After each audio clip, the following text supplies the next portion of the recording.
I want you to picture a standard ghost story. Not the movie kind, but, the kind you hear from a friend of a friend. Right. Usually it follows a pretty strict timeline, doesn't it? A family moves into a spooky house, the dog starts barking at corners, the temperature drops, maybe a few doors slam, they get terrified, they call a priest or a medium, and then they move out. Or it just stops. The whole thing usually lasts a few weeks. A few weeks, yeah. Maybe a month if the ghost is particularly stubborn. That is the standard trajectory. It's a burst of energy, a moment of crisis, and then a resolution. It burns hot and fast. Exactly. But today, we are looking at something that breaks every single rule of that trajectory. We are looking at a case that didn't last weeks, it didn't last months, it lasted 12 years. Which is, frankly, unheard of in the annals of parapsychology. 12 years is a lifetime. Think about that. 1956 to 1968. That's longer than the Beatles were a band. Wow. That's longer than the entire Apollo space program. If you have a ghost for 12 years, that's not a haunting anymore. That's a roommate. It's a roommate. It's a lifestyle. And as we'll discuss, it effectively became a family member. We are talking, of course, about the Battersea Poltergeist. And because of that duration, this isn't just a story about things going bump in the night. It's a story about a social enterprise. Yes. It's about how a haunting essentially became a collaborative project involving a family, the tabloid press, the police, and even the British Parliament. It is a massive, sprawling saga. And to understand it, we really have to look at the sources we have on the table today. We aren't just relying on rumors or, secondhand accounts. Right. This is a well-documented case. Very. We have the original case files of the lead investigator, Harold Chibbett. Yeah. We have the modern reinvestigation done by Danny Robbins for the BBC, which, it really blew the dust off this case. And that brought in new evidence, didn't it? It did. And we have forensic analysis of handwriting and psychological profiles based on all that data. And looking at all that material, it seems like we have three competing narratives trying to explain what happened at 63 Wycliffe Road. We do. And our job today, I think, is to try and braid them together. First, you have the believer narrative. This was a genuine, terrified family under attack by a supernatural entity. The classic ghost story. Then you have the skeptic. This is a long con, a complex fraud orchestrated by a clever teenager. A hoax. And third, and for me, perhaps most interesting, the psychologist. Oh. This was a manifestation of trauma, a dissociated identity that took on a life of its own. So let's get into it. Let's go to 1956. Set the scene for us. What does Battersea look like in the mid-50s? You have to strip away the modern image of Battersea with its, luxury flats and the power station development. Totally different place now. Completely. In 1956, this is working-class South London. And the most important thing to remember is the texture of the environment. It is post-Blitz. The war had been over for a decade, though. Chronologically, yes. But physically and psychologically, no, there were still bomb sites. Rubble. 63 Wycliffe Road is a standard semi-detached house, but it's sitting in a neighborhood that has taken a beating. So the scars are still there. Everywhere. It's gray, it's smoky. You have to remember the London smog. And there's this lingering, low-level anxiety, a sense that things are fragile. And inside the house, who are the players in this drama? It's a full house, a really crowded ecosystem. You have Wally Hitchings, the dad. He's a tube driver for the London Underground. A tough job. A very tough job. He's a hard man, a provider, but he's exhausted. He's the guy keeping the lights on. Then you have Kitty, the mom. She's in her 40s, but she's practically an invalid. She has chronic arthritis, uses a wheelchair much of the time. So she's very dependent on the others. Massively dependent. And to add to the pressure, you have old mother. Is that what they really called her? That's Ethel, the grandmother. She lives upstairs. And by all accounts, she is not a warm, cookie-baking grandma. Oh, no. No, she is domineering, difficult, and creates a lot of friction in the house. So you've got the exhausted dad, the disabled mom, the difficult grandma, and then the younger generation. Right. You have John, the adopted brother. And then at the absolute center of the storm, you have Shirley. Shirley Hitchings. She's 15 years old. She's just left school. She's working as a shop assistant at Selfridges, a big department store. So she's getting her first taste of independence. She is. She is right on that cusp of adulthood, navigating the explosion of youth culture that's about to happen in the late 50s, but she's stuck in this pressurized, multi-generational house. It sounds like a powder keg. I mean, even without a ghost, that's a stressful living situation. It is the textbook definition of a pressurized domestic atmosphere. And in parapsychology, particularly when we talk about RSPK, recurrent spontaneous psychokinesis, This is the exact profile you look for. Can you break down RSPK for us? We hear that term a lot, but what does it actually mean in this context? Okay, so the theory, which was really gaining traction in the mid-20th century thanks to researchers like William Roll, is that a poltergeist isn't a spirit of the dead. It's not a ghost. Not in the traditional sense. It's an externalization of internal psychic tension. Usually it centers on a focal point, an agent, who is often an adolescent. Like Shirley. Exactly like Shirley. The idea is that if you have high emotional stress, repressed anger, or, sexual tension that cannot be expressed verbally, the brain somehow projects that energy outwards. It affects the physical environment. So the smashing plates and the banging walls are basically a teenage temper tantrum, but on a physics-defying level. In a manner of speaking, yes. It's the scream you can't scream, so the house screams it for you. Wow. And at 63 Wycliffe Road, the scream started with a whisper, or rather a key. This is the inciting incident. Talk me through this key. It's January 1956. A cold, quiet winter night.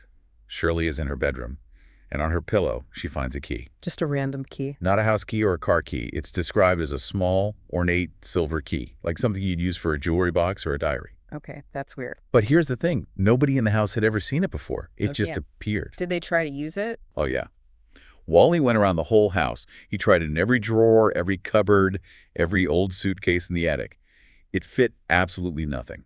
It was an object without a function. That's almost more unsettling than if it fits something. It's just there. It doesn't belong. And then the strangeness ramps up. They put the key on the mantelpiece downstairs, and it vanishes. Of course it does. Then it reappears in a different room, on a bed. It starts moving around the house on its own. That feels like the opening ceremony of the haunting. The key appears to unlock the chaos. That's a beautiful way to put it, because right after the key incident, the sounds began. And we need to be specific about these sounds. We aren't talking about the house settling or pipes banging. The sources describe them as deafening. They were rhythmic, loud bangs, the kind that shake the floorboards. Neighbors were complaining because the vibrations were traveling through the party walls. So this wasn't subtle. Not at all. But the comparison the family used is what chills me. They compared the noise to subterranean thuds. Which goes back to the Blitz connection. Exactly. They said it sounded like bombs falling and exploding deep underground. You have to imagine the PTSD in that house. For Wally, for Kitty, for Ethel, the war wasn't history.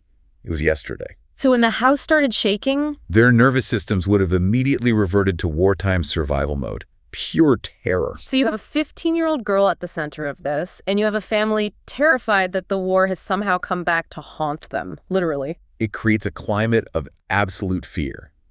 And that fear seems to feed the phenomena.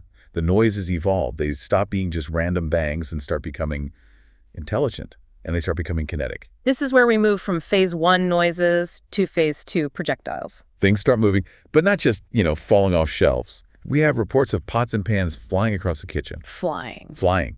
And slippers walking across the floor. Walking. Like heel toe. Like they were being worn by an invisible person. The slipper detail is so specific and so uncanny. It's domestic, but it's wrong. It's deeply unsettling. But the incident that stands out to physicists, or at least to those looking at the physics of the case, is Kitty's clock. What happened to the clock? It was on the mantelpiece. Yeah. Witnesses say it flew off.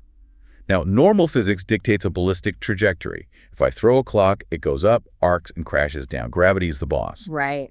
But the reports say this clock glided.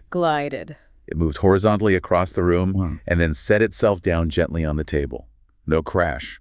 No shattered glass. That's impossible. It implies a controlled force, not just a burst of energy. Yeah. It implies that something was carrying it. That is deeply creepy. It's one thing to have things thrown at you. It's another to see them handled with care by nothing. But the care didn't last long, did it? Because then we get to the physical attacks on Shirley. This is the escalation to violence. Yeah. And specifically levitation. There are accounts in the case files that are straight out of The Exorcist, Shirley being dragged out of bed by her ankles. I read about the tug of war. Yes. Picture this. It's the middle of the night. Shirley is screaming. Wally and John rush into the room. They grab Shirley's arms. But something has her legs. Or something has the sheets. They are literally playing tug of war with an invisible force that is strong enough to pull against two grown men. And there are claims she actually floated. Yes. Levitation. Hovering above the bed. Body rigid. This creates a spectacle. You can imagine the terror, but also the sheer theatricality of it. The centerpiece of the house is this girl defying gravity. And if defying gravity wasn't enough, the entity decides to start playing with fire. Pyrogenic events. This is where it gets really dangerous. Spontaneous combustion. Which is terrifying in a terrace house from that period. Especially in the 1950s with open fires, gas ranges, and flammable fabrics everywhere. But these fires were weird. Tea towels would just burst into flames. Just sitting on the counter. Yes. Beds would catch fire. There is one harrowing account where a fire starts in Kitty's bed while she isn't. The woman who can't move easily. Exactly. She's trapped. Wally rushes in to put it out, beating the flames with his hands. And he claims that while he was doing this, he was attacked. Attacked by the fire? Attacked by the entity. He said he was clawed. He had physical scratch marks on his body. He was fighting a fire and a ghost at the same time. That is a level of siege mentality I can't even comprehend. It was so bad that Wally instituted a ban. He threw out every single match in the house. No lighters, no matches, nothing. A total fire ban. And yet the fires continued, which, for the believers, is proof of the paranormal. And for the skeptics, it's proof that someone was very good at hiding a lighter. Precisely. We'll get to the skepticism, but there's a crucial turning point we have to discuss. The moment this thing stopped being an it and started being a he. The naming. Right. It starts with raps. 1 for yes, 2 for no. The classic spiritualist method. They're communicating. They establish communication. And then the investigator, Harold Chibbett, makes a suggestion. He suggests they give it a name. He suggests Donald. Donald. It's such a, well, it's a very 1950s name. It's not Beelzebub or Azrael. It's Donald. It's hilariously banal. It sounds like an accountant from next door. Mm-hmm. But the entity responded to it. It liked the name. I like being Donald. And this is critical. The moment they named it Donald, the dynamic shifted. It wasn't just chaotic noise anymore. It became a personality, a character. It became a distinct member of the household. Which brings us neatly to the man who christened him. Let's talk about Harold Chibbett.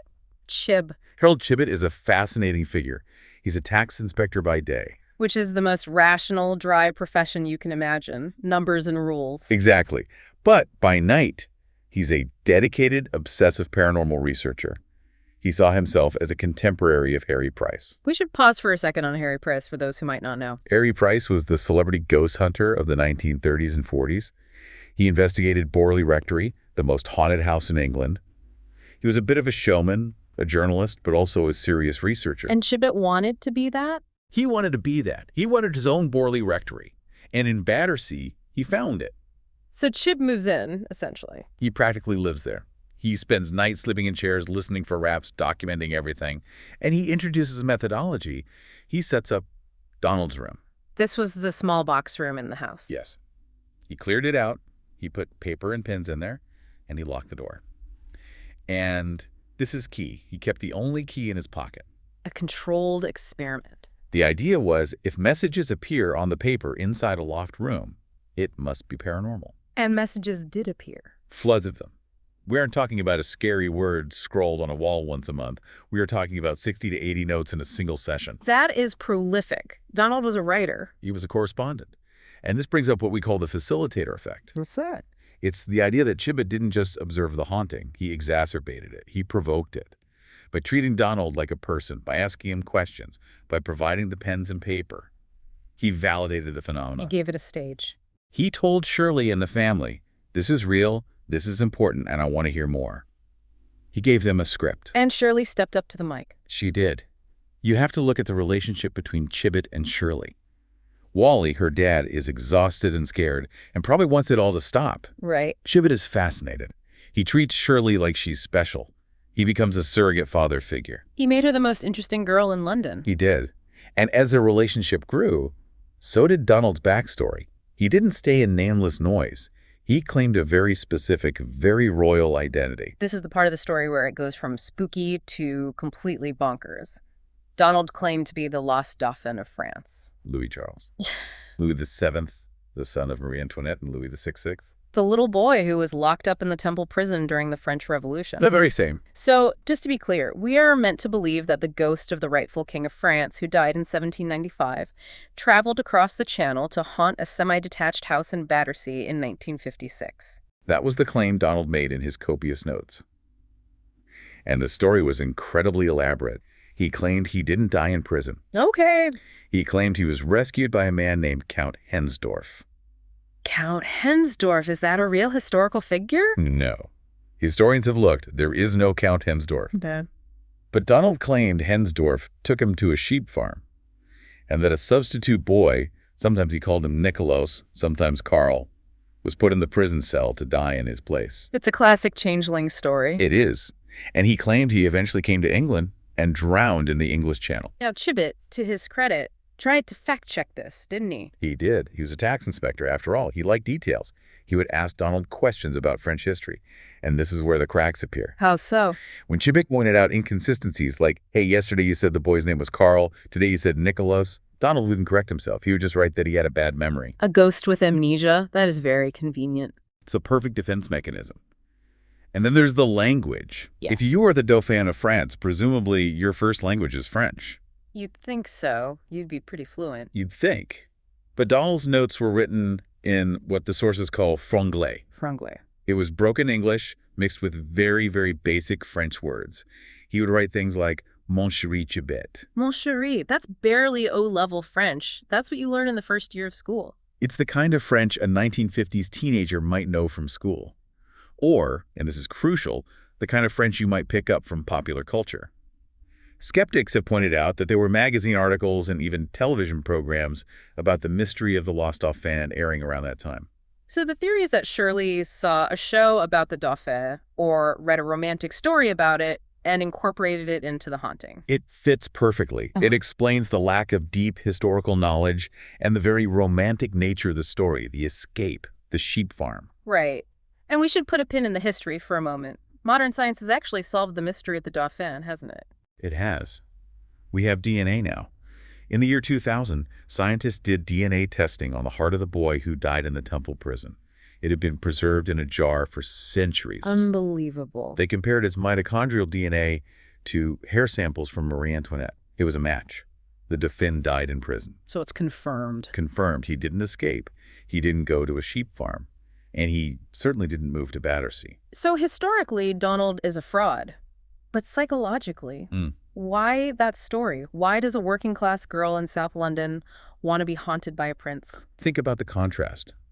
Shirley's life is drab, it's gray, it's rationing books and smog and working at a shop counter. Suddenly, she is the confidant of a king. It's an escape. It elevates the whole family. It turns their suffering into something noble. They aren't just victims of a poltergeist. They are part of a royal mystery.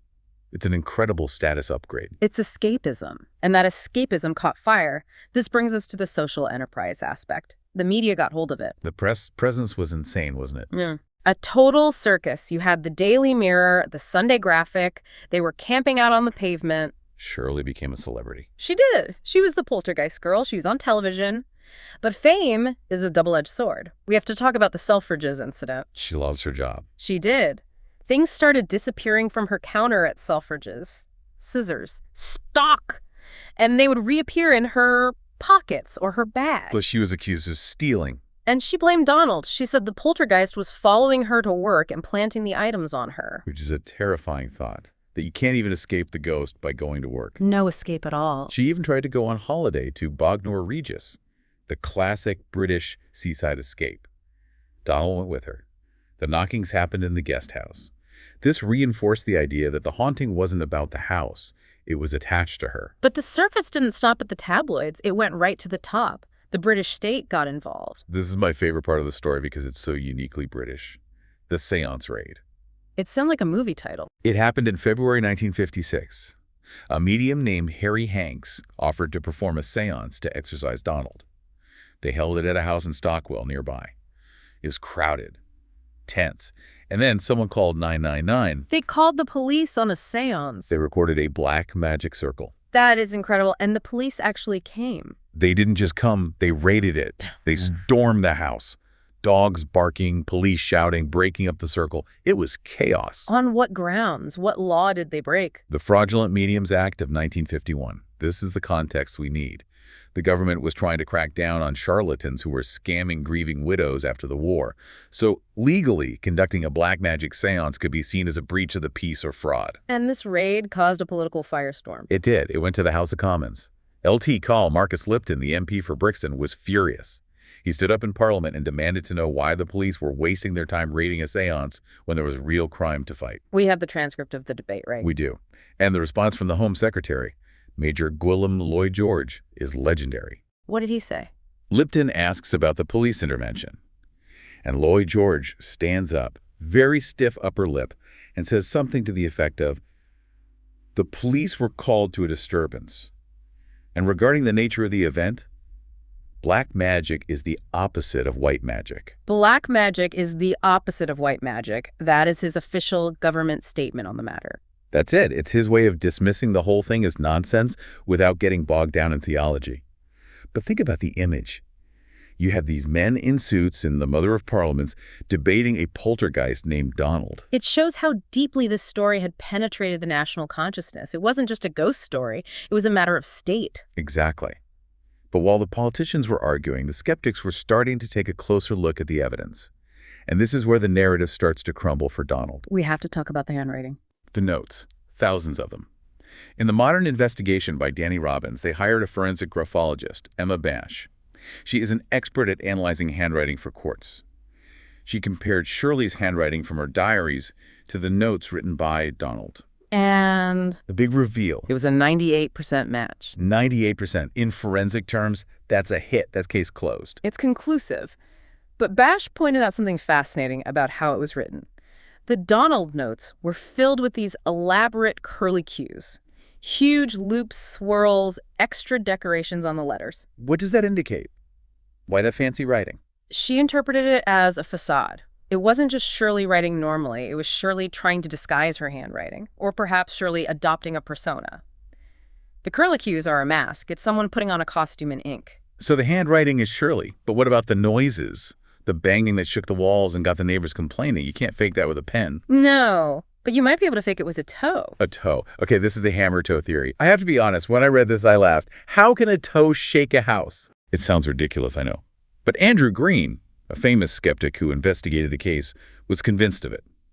The theory is that Shirley had a double-jointed toe, or a tendon she could snap over the bone. Like cracking your knuckles. Yes, but much, much louder. If you do that hard against a wooden floorboard, particularly in a house with a hollow space underneath, like a suspended floor, the floor acts as a drum skin. It amplifies the sound. So it's acoustic amplification. Precisely. And Green noted that before the big noises happened, witnesses would often see Shirley concentrating. She would sit still, maybe close her eyes, her body would tense up. Which looks like she's going into a trance. But could just be physical exertion. She's getting ready to snap that tendon. Okay, so we have the means, she writes the notes, she makes the noises. But the big question is why? Why would a girl do this to her own family for 12 years? It seems sociopathic. Unless it wasn't a conscious choice to hurt them. This brings us to the secondary gains and the psychological narrative. We have to look at what Shirley got out of this. Well, she got fame. She got attention. She went from being invisible to being the center of the world. But she also got material things. Donald was very demanding. What did he ask for? He would write notes demanding that Shirley be given money for clothes, for makeup. He demanded she be allowed to stay home from work to dress dolls instead of doing chores or menial labor. So the ghost was basically a union rep for Shirley. He was. Donald allowed Shirley to dictate the rules of the house. He set the bedtimes. He decided who could visit. In a house where Shirley had zero power, where her dad was the provider and her grandma was the matriarch, suddenly Shirley was the boss. Because she controlled the ghost. That makes perfect sense. It's a power grab. But is it just a bratty teenager faking it? Or is it something deeper? I think hoax is too simple a word. It doesn't account for the 12 years. We need to talk about dissociation. Let's explain that in this context. What does that really mean? The theory is that Shirley wasn't lying in the traditional sense.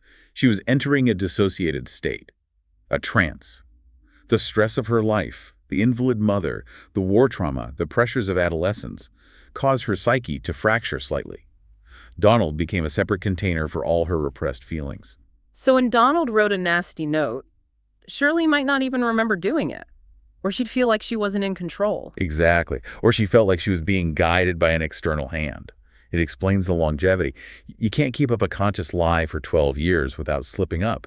But a psychological state, a personality construct, That can last a lifetime. And the relationship was complex. It wasn't just Donald helping her. He was also sabotaging her. This is the Stockholm Syndrome aspect. Donald was a bully. He terrified her mother. But he also protected Shirley. But then he would ruin her life. There are stories of Shirley going out on dates with boys. God forbid, a normal teenage activity. And coming home. And Donald would have written a note to her mother detailing everything she did on the date. Yeah. She held hands. She kissed him. He was snitching on her. He was grassing her up. Now, why would Shirley do that to herself? Guilt. Guilt. Internalized societal pressure. Good girls don't do that. So Donald, the enforcer, punishes her. It's a way of policing her own sexuality. It keeps her tied to the house, tied to the mother. It ruined her romantic relationships. It's tragic. It's a cage she built for herself using a ghost. It really is. And it fits the era perfectly. Yeah. 1950s Britain was not a place where working-class women had a lot of voice. If you were unhappy, you couldn't just go to therapy or start a blog. You had to suppress it. The poltergeist became her megaphone. It allowed her to scream at her family without opening her mouth. It's interesting to compare it to the Enfield poltergeist, which happened 20 years later. Enfield is the other titan of British hauntings, 1977. But look at the difference. Enfield lasted 18 months. Battersea lasted 12 years. What's the difference? I think it's technology. By 1977, we had tape recorders. We had video cameras. Investigators like Maurice Grosse were recording everything. In 1956, Battersea, there were no smartphones, no tape recorders in the house. It was all pen and paper and eyewitness testimony. So the ambiguity could survive longer. There was no way to instantly debunk it. Exactly. Shadows can hide better when there are no flashlights. And the narrative was different too. Enfield was a grumpy old man, Ghost Bill Wilkins. Battersea was a prince. It reflects the aspirations of the 50s versus the grittiness of the 70s. So how does this marathon haunting finally end? Does Donald just retire? Slowly, yes. The activity started to taper off in the mid-60s and ceased almost completely around 1968. What changed in 1968? Shirley grew up. She got married. She moved out of Wycliffe Road. She finally escaped that pressure cooker environment. The release valve wasn't needed anymore. She didn't need the megaphone. She had her own life. And Donald sent a final note. What does it say? My work is done. Good eye. My work is done. That implies a mission, a purpose. It does. And the reaction of the family is the most heartbreaking part. Kitty, the mother, she cried. She cried because he was gone. After all that terror. She mourned him. She said she felt like she had lost a son. Despite the terror, despite the fires, Donald had become a companion to this lonely, disabled woman. It shows how deep the delusion went. They loved their ghost. That is profound. It wasn't a monster. It was a dysfunctional family member. So bring us to the present day. Shirley is still alive, right? She is. She's in her 80s. What is her stance now? Does she admit it? It's complicated. She has participated in the documentaries. She looks back with a sense of loss. She says the poltergeist stole her teenage years. Does she admit to the handwriting, to the notes? She denies faking it. Despite the 98% match, she maintains that the phenomena were real.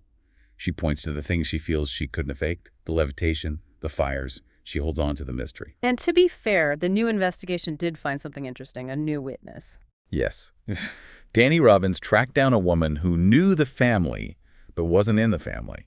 She claimed to have seen phenomena objects moving when she was outside the house, looking in through a window. Which complicates the "it was all Shirley in a trance" theory. It does. It leaves the door open just a crack. It suggests that maybe, just maybe, once the energy is high enough, once the belief is strong enough, strange things really do happen. Or the power of suggestion is so strong that it spreads like a virus to the neighbors. That's the other possibility. So we've unpacked the believer, the skeptic, and the psychologist. If we have to synthesize this, what is the truth of the Battersea Poltergeist? I think it's a mosaic. I don't think it's just one of those three things. I think it starts with RSPK, genuine stress-induced phenomena sparking from a traumatized teenager in a post-war house. That's the match. Then you pour the gasoline of Harold Chibbett on it, the facilitator who validates it, gives it a name and a stage. And then to keep the fire burning for 12 years, you have Shirley, consciously or subconsciously, using fraud and storytelling to maintain her agency and her status. It's a collaboration. It's a co-production. The family, the investigator, and the press built a ghost together. They built a ghost. That is a powerful idea. It shows the power of narrative. We need stories so badly that we will literally shake the walls to create them. Before we wrap up, I had a thought experiment for you. We talked about the duration, 12 years. If the Battersea Poltergeist happened today, in 2026. With Ring doorbells? With Ring doorbells, with iPhones in every pocket, with TikTok sleuths analyzing every frame, would it last 12 years? I don't think it would last 12 minutes. We'd catch the toe clicking on a 4K camera instantly. The handwriting analysis would be done by AI in seconds. We would. The ambiguity that allows a ghost like Donald to thrive. The shadows, the unrecorded moments, the reliance on handwritten notes, that ecosystem is gone. So in a way, technology has killed the poltergeist. Or at least it's forced them to evolve. Mm-hmm. But the classic, gothic, 12-year haunting, I think that belongs to history. A ghost of a ghost story. Precisely. Well, that is a lot to think about next time I hear a floorboard creak. Thank you for taking us down this rabbit hole. It was a pleasure. It's an incredible story. And thank you for listening to The Deep Dive. Sleep well, if you can.